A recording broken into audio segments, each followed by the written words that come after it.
In what ways does the fact that you're a woman affect the way that you see the job? You know, that's a question I find very difficult to answer. I've never been a man Prime Minister. In 1985, when the UK's first female Prime Minister, Margaret Thatcher, delivered that zinger, she was one of only a few female heads of government in the world.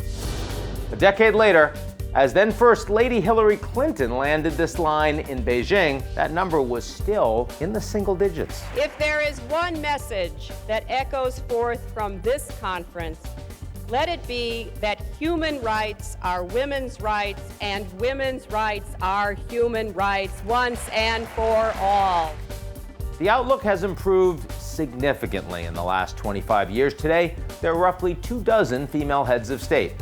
It's still less than 10% of the top spots in global governance. And of course, we are making more countries. But many of those women made a very short list of leaders whose response to coronavirus has been globally praised, like Germany's Angela Merkel, Slovakia's Zuzana Kaputova, and of course, Jacinda Ardern of New Zealand, who won her re-election in a landslide during the crisis, in part because of how well she handled it. What was your immediate reaction when you heard there were no active cases of COVID-19 remaining in New Zealand?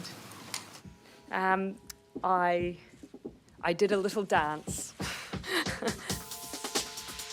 Overall, the pandemic's impact on women and girls has been devastating, eroding decades of progress in both the home and in the workplace.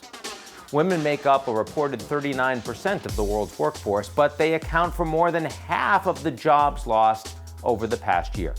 NPR reported that in the United States, the number of working women has fallen to a level not seen since 1988. Women leaving the workforce in these numbers, it's a national emergency, and it demands a national solution.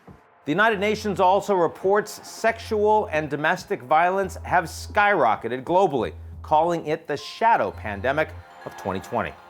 And the gender gap for poverty is also widening, with women rapidly becoming the majority of the world's poorest, particularly young women, many of them with children.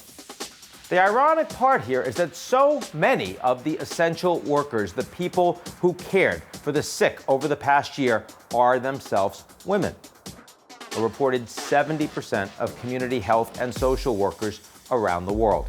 Many of them risk being left behind in the recovery.